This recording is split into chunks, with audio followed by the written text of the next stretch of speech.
ഈശോയിൽ സ്നേഹം നിറഞ്ഞവരെ, നരേന്ദ്രൻ എന്ന യുവാവ് ശ്രീരാമകൃഷ്ണ പരമഹംസരെ കാണാനെത്തി. അവൻ പറഞ്ഞു, എനിക്ക് ദൈവത്തെ കാണണം. പരമഹംസൻ പറഞ്ഞു, വരൂ, നമുക്ക് കുളത്തിലേക്ക് പോകാം. കുളത്തിലെത്തിയ നരേന്ദ്രനോട് പരമഹംസൻ പറഞ്ഞു, നീ വെള്ളത്തിൽ മുങ്ങുക. നരേന്ദ്രൻ അനുസരിച്ചു. വെള്ളത്തിൽ മുങ്ങിയ നരേന്ദ്രന്റെ ശിരസ് പരമഹംസർ വെള്ളത്തിലേക്ക് ബലമായി അമർത്തിപ്പിടിച്ചു. നരേന്ദ്രൻ ശ്വാസത്തിനു വേണ്ടി ഒത്തിരിയേറെ പിടഞ്ഞു. ഒടുവിൽ ജീവൻ അപകടത്തിലാകുമെന്ന് കണ്ടപ്പോൾ നരേന്ദ്രൻ പരമഹംസന്റെ കൈകളെ കുതറിച്ച് ഒരുവിധം തന്റെ ശിരസിനെ സ്വതന്ത്രമാക്കി ശ്വാസം ആഞ്ഞു വലിച്ചു. പരമഹംസൻ ചോദിച്ചു, നീ വെള്ളത്തിനടിയിലായിരുന്നപ്പോൾ പ്രാണവായുവിനു വേണ്ടി എന്തുമാത്രം ആഗ്രഹിച്ചു? നരേന്ദ്രൻ പറഞ്ഞു, ജീവനേക്കാളും അധികം. പരമഹംസൻ പറഞ്ഞു, എങ്കിൽ ഇതേ ദാഹത്തോടെ ദൈവത്തെ അന്വേഷിക്കുക, നിനക്ക് കണ്ടെത്താനാകും. എനിക്കൊരിക്കലും കാണിച്ചു തരാനാവില്ല. പ്രിയപ്പെട്ടവരെ, പ്രാണവായു പോലെ ദൈവത്തെ ആഗ്രഹിച്ചവർക്ക് ദൈവം തന്നെ വെളിപ്പെടുത്തിയതിൻ്റെ അതിമനോഹരമായ വർണ്ണനകൾ കൊണ്ട് സമ്പന്നമാണ് വിശുദ്ധ ഗ്രന്ഥം. അത് മോശയ്ക്ക് മുൾപ്പടർപ്പിൽ കത്തിയെരിയുന്ന മുൾപ്പടർപ്പ് പോലെയും, യാക്കോബിന് ഏകാന്തതയിൽ കാണുന്ന സ്വപ്നം പോലെയും, ഏലിയായ്ക്ക് കൊടുങ്കാറ്റിന് ശേഷമുണ്ടാകുന്ന മൃദുമന്ത്രണം പോലെയും, പൗലോസിന് അകാലജാതൻ എന്ന പോലെ ഏറ്റവും ഒടുവിലും, ഇങ്ങനെ തൻ്റെ പ്രിയപ്പെട്ടവർക്ക് ദൈവം തന്നെ വെളിപ്പെടുത്തുന്നതിൻ്റെ അതിമനോഹരമായ ഒരു വിവരണം, ദൈവാനുഭവത്തിൻ്റെ വ്യത്യസ്തമായ തലങ്ങളെയാണ് ഇന്ന് വിശുദ്ധ ഗ്രന്ഥം ഈ പുതുഞായറാഴ്ച നമുക്ക് മുൻപിൽ അവതരിപ്പിക്കുന്നത്. നമുക്കറിയാം, ഈ ഞായറിന് പുതുഞായർ എന്ന പേര് വരാൻ കാരണം ദുഃഖശനിയാഴ്ച രാത്രിയിൽ ജ്ഞാനസ്നാനം സ്വീകരിച്ച നവമുകുളങ്ങൾ, ജ്ഞാനസ്നാനാർത്ഥികൾ ഏറ്റവും ആഘോഷമായ ദിവ്യബലിക്ക് വേണ്ടി വെള്ളവസ്ത്രങ്ങൾ അണിഞ്ഞ് വന്നിരുന്നതിനാലാണ് ഈ ഞായറാഴ്ച വെളുത്ത ഞായറാഴ്ചയെന്നും പുതുഞായറാഴ്ചയെന്നും അറിയപ്പെടുന്നത്. വിശ്വാസത്തിൻ്റെ പുതിയ കതിരുകളെ, കിരണങ്ങളെ സ്വീകരിച്ചവർ അത് സൂചിപ്പിക്കാൻ വേണ്ടി വെള്ളവസ്ത്രം ധരിച്ച് ദേവാലയത്തിൽ ഏറ്റവും മുൻപിൽ പ്രത്യക്ഷപ്പെടുന്നു. അവർക്ക് ദൈവം ഒരു പുതിയ അനുഭവമാണ്. പരിശുദ്ധാരൂപി അവരെ കരം പിടിച്ച് നടത്തുന്നുണ്ട്. ദൈവിക പദ്ധതിയിലേക്ക് പുതുതായി പറിച്ചു നടപ്പെട്ട പുതിയ മുകുളങ്ങളാണ്, ചെടികളാണ് അവർ ഓരോരുത്തരും.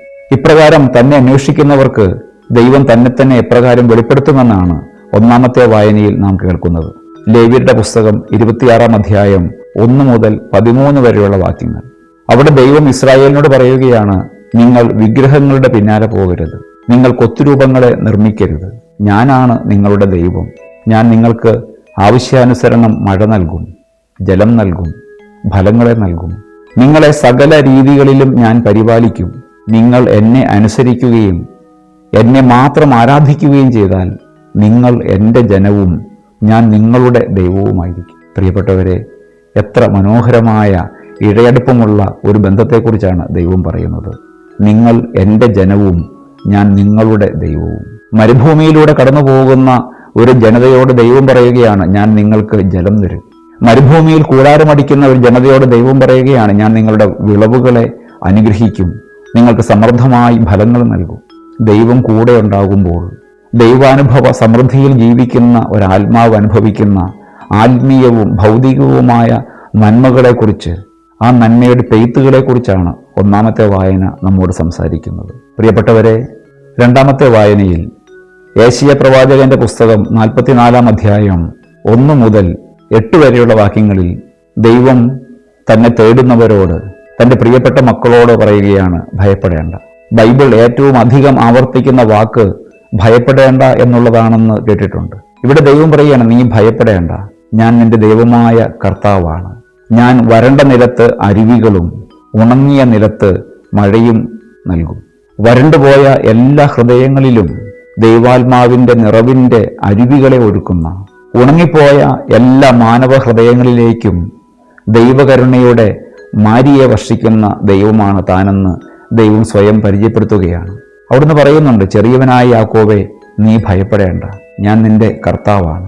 തന്നെ കാത്തിരിക്കുന്നവർക്ക് താൻ കൊടുക്കുന്ന ദൈവാനുഗ്രഹത്തിൻ്റെ സമൃദ്ധിയെക്കുറിച്ച് ദൈവം പറയുകയാണ്, നിങ്ങളുടെ മക്കളുടെ മേൽ എൻ്റെ ആത്മാവിനെയും നിങ്ങളുടെ സന്തതികളുടെ മേൽ എൻ്റെ കരുണയും ഞാൻ വർഷിക്കും. ദൈവാനുഭവത്തിൻ്റെ വ്യത്യസ്തമായ ഫലങ്ങളെയാണ് രണ്ടാം വായന പരിചയപ്പെടുത്തുന്നത്. പ്രിയപ്പെട്ടവരെ, മൂന്നാമത്തെ വായന യോഹന്നാൻ എഴുതുന്ന ഒന്നാമത്തെ ലേഖനം 1-ാം അധ്യായം 1 മുതൽ 4 വരെയുള്ള വാക്യങ്ങളിൽ തങ്ങൾ കണ്ടും കേട്ടും സ്പർശിച്ചും അനുഭവിച്ചതുമായ ദൈവവചനത്തെ, ജീവന്റെ വചനത്തെക്കുറിച്ച് യോഹന്നാൻ ശ്ലീഹ സാക്ഷി നൽകുകയാണ്. നമുക്കറിയാം, അന്ത്യത്താഴവേളയിൽ കർത്താവിൻ്റെ ഹൃദയത്തോട് ചേർന്ന ശിരസ് വെച്ചുകൊണ്ട് ആ ഹൃദയത്തിന്റെ മിടിപ്പുകളെ അനുഭവിച്ചവനാണ് യോഹന്നാൻ. യോഹന്നാൻ പറയുകയാണ്, ആദ്യം മുതൽ ഉണ്ടായിരുന്നതും ഞങ്ങൾ കണ്ണുകൊണ്ട് കണ്ടതും ഹൃദയം കൊണ്ട് ഗ്രഹിച്ചതും കരങ്ങൾ കൊണ്ട് സ്പർശിച്ചതും സൂക്ഷിച്ച് വീക്ഷിച്ചതുമായ ജീവന്റെ വചനത്തെക്കുറിച്ച് ഞങ്ങൾ സംസാരിക്കുന്നു.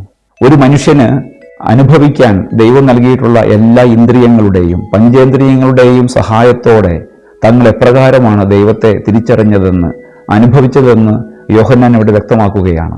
ഞങ്ങൾ കണ്ടതും സ്പർശിച്ചതും അനുഭവിച്ചതും മനസ്സിലാക്കിയതുമായ കാര്യങ്ങൾ. പ്രിയപ്പെട്ടവരെ, ദൈവത്തോട് അടുത്തു നിൽക്കുന്നവന്റെ, ദൈവത്തെ തിരിച്ചറിഞ്ഞവന്റെ ആത്മവിശ്വാസമാണ് യോഹന്നാന്റെ ലേഖനത്തിൽ നാം ഇന്ന് കേൾക്കുന്നത്. ഈ 3 വായനകളുടെയും ഒരു സംക്ഷിപ്തമാണ് യോഹന്നാന്റെ സുവിശേഷം 20-ാം അധ്യായം 24 മുതൽ 31 വരെയുള്ള വാക്യങ്ങളിൽ നാം കാണുന്നത്. അത് നമ്മുടെ വിശ്വാസപിതാവായ തോമാസ് ശ്ലീഹായുടെ ക്രിസ്തു അനുഭവമാണ്. ഉദ്ധിതനായ മിശിഹ ശിഷ്യന്മാർക്ക് പ്രത്യക്ഷപ്പെട്ടപ്പോൾ തോമസ് അവരുടെ കൂടെ ഉണ്ടായിരുന്നില്ല എന്ന് സുവിശേഷം സാക്ഷിക്കുന്നുണ്ട്. എല്ലാവരും യഹൂദരെ ഭയന്ന് കഥകടച്ചിരുന്നപ്പോൾ അവർക്ക് വേണ്ടി പുറത്തിറങ്ങാനും സഞ്ചരിക്കാനും ധൈര്യം കാട്ടിയ അസാമാന്യ ധീരനായിരുന്നു തോമസ് ശ്ലീഹ. അതുകൊണ്ട് തന്നെ കർത്താവ് ആദ്യം വന്നപ്പോൾ അവനെ കാണാൻ, അവൻ ഉദ്ധാനം ചെയ്തെന്ന് കണ്ടു മനസ്സിലാക്കാൻ തോമസിന് സാധിച്ചില്ല. അതുകൊണ്ട് ഒരു കുഞ്ഞിനെ പോലെ തോമസ് ശാഠ്യം പിടിക്കുന്നത് സുവിശേഷം പരിചയപ്പെടുത്തുന്നുണ്ട്. എനിക്കവനെ കാണണം, അവൻ്റെ വിലാവിൽ എൻ്റെ കരങ്ങൾ വയ്ക്കണം, അവൻ്റെ കയ്യിലെ മുറിപ്പാടുകൾ എനിക്ക് കാണണം. പ്രിയപ്പെട്ടവരെ, കുഞ്ഞിൻ്റെ ശാഠ്യത്തിന് മുൻപിൽ വഴങ്ങുന്ന ഒരമ്മയെപ്പോലെ ഈശോ ഉദ്ധിതനായ മിശിഹ തോമസിന് മുൻപിൽ പ്രത്യക്ഷപ്പെടുന്നു. അവിടുന്ന് പറയുന്നു, തോമസ്, ഇവിടെ വരിക, എൻ്റെ പാർശ്വത്തിൽ നിന്റെ കൈ വെക്കുക, എൻ്റെ കയ്യിലെ മുറിവുകൾ നീ കാണുക, അവിശ്വാസിയാകാതെ വിശ്വാസിയായിരിക്കുക. പ്രിയപ്പെട്ടവരെ, തോമസിനെ സംശയിക്കുന്നവനെന്നും അവിശ്വാസിയെന്നുമൊക്കെ വിളിക്കാൻ മാത്രം ഈ തിരുവചനത്തിന് ആഴമുണ്ടെന്ന് എനിക്ക് തോന്നുന്നില്ല. മറിച്ച് തന്നെ കാത്തിരിക്കുന്ന, പ്രാർത്ഥനയോടെ തന്നെ കാത്തിരിക്കുന്ന, തൻ്റെ സാന്നിധ്യത്തിന് വേണ്ടി കൊതിച്ച് ദാഹിച്ച് കാത്തിരിക്കുന്ന ഒരാത്മാവിന് മുൻപിൽ ദൈവം വെളിപ്പെടുത്തുന്ന അതീവ രഹസ്യമായ ചില ചിന്തകളാണിത്. ദൈവത്തെ കാണുന്നതിന് ബാഹ്യമായ കണ്ണുകൾ നമുക്ക് ആവശ്യമില്ല. ആന്തരികമായ നേത്രങ്ങൾ മതി, ആത്മീയമായ ഒരുക്കങ്ങൾ മതി. അവിടേക്ക് കടന്നു വരാൻ ഈശോയ്ക്ക് സാധിക്കും. അതുകൊണ്ടാണല്ലോ അവനെ കണ്ട ഉദ്ധിതനായ മിശിഹായെ തിരിച്ചറിഞ്ഞ ആ നിമിഷത്തിൽ അവൻ മന്ത്രിക്കുന്നത്, എൻ്റെ കർത്താവേ, എൻ്റെ ദൈവമേ.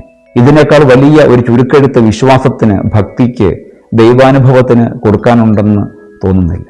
എൻ്റെ കർത്താവേ, എൻ്റെ ദൈവമേ. ആ ഒറ്റ വിശ്വാസ പ്രഖ്യാപനത്തിന്റെ ശക്തിയിൽ, പിൻബലത്തിൽ അവൻ 7 കടലുകൾ താണ്ടി കേരളക്കരയിൽ വരുന്നതും അനേകരോട് സുവിശേഷം പറയുന്നതിനെയും നമ്മൾ ഇന്ന് അനുസ്മരിക്കുന്നുണ്ടല്ലോ. അതുകൊണ്ടാണല്ലോ നാം തോമസിനെ നമ്മുടെ വിശ്വാസ പിതാവായി കരുതുന്നതും ആദരിക്കുന്നതും ബഹുമാനിക്കുന്നതും. ദൈവസ്നേഹത്തിന്റെ, ദൈവാനുഭവത്തിന്റെ ഉത്തുംഗമായ ശൃംഗങ്ങളെ സ്വന്തമാക്കിയ തോമസിനെ കാണാനാണല്ലോ നാം ഇന്ന് മലമുകളിലേക്ക് തീർത്ഥാടനങ്ങൾ പോകുന്നത്. പഴയ നിയമത്തിലുടനീളം മലമുകൾ ദൈവസാന്നിധ്യത്തിന്റെ കേന്ദ്രങ്ങളാണ്. മിശിഹായെ കണ്ടറിഞ്ഞതിന്റെ, തൊട്ടറിഞ്ഞതിന്റെ വെളിച്ചത്തിൽ അവൻ ഭാരതമണ്ണിലേക്ക് വന്നതിന്റെ ഓർമ്മയ്ക്കായിട്ടാണ് അവന്റെ കുന്നോളം ഉയരമുള്ള വിശ്വാസത്തിലേക്ക് കുന്നുകയറി, മല കയറി നമ്മൾ ഇന്ന് തീർത്ഥാടനം ചെയ്യുന്നത്. പ്രിയപ്പെട്ടവരെ, തോമസിന്റെ മനസ്സ് നമുക്ക് ആവശ്യമുണ്ട്, അവന്റെ കണ്ണുകൾ നമുക്ക് ആവശ്യമുണ്ട്. കർത്താവിനെ കാത്തിരുന്ന സകല വിശുദ്ധരുടെയും ഒരുക്കങ്ങൾ നമുക്ക് ആവശ്യമുണ്ട്.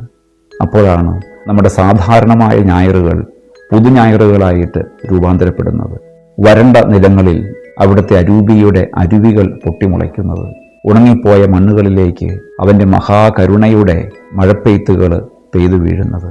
ഈ ദിനത്തെ നാം ദൈവകരുണയുടെ ദിനമായി കൂടി ആചരിക്കുന്നുണ്ടല്ലോ. നമ്മുടെ ഹൃദയങ്ങളിലേക്ക് ദൈവം കടന്നു വരുന്നത് പലപ്പോഴും കരുണയായും സ്നേഹമായുമൊക്കെയാണ്. മറ്റുള്ളവർക്ക് കരുണ കൊടുക്കാൻ, സ്നേഹം കൊടുക്കാൻ, അങ്ങനെ മറ്റുള്ളവർക്ക് മുമ്പിൽ നവീകരിക്കപ്പെട്ട ജീവിതങ്ങളുടെ ഉടമകളായി തീരാനുള്ള കൃപയ്ക്ക് വേണ്ടി തോമസിനെ പോലെ എൻ്റെ കർത്താവേ, എൻ്റെ ദൈവമേ എന്ന് ദൈവത്തെ എപ്പോഴും സംബോധന ചെയ്യാനുള്ള കൃപയ്ക്ക് വേണ്ടി നമുക്ക് പ്രാർത്ഥിക്കാം. നമ്മുടെ വിശ്വാസ പിതാവായ തോമസ് ശ്ലീഹായിലൂടെ ഉദ്ധിതനായ മിശിഹ നമ്മെ സമൃദ്ധമായിട്ട് അനുഗ്രഹിക്കട്ടെ.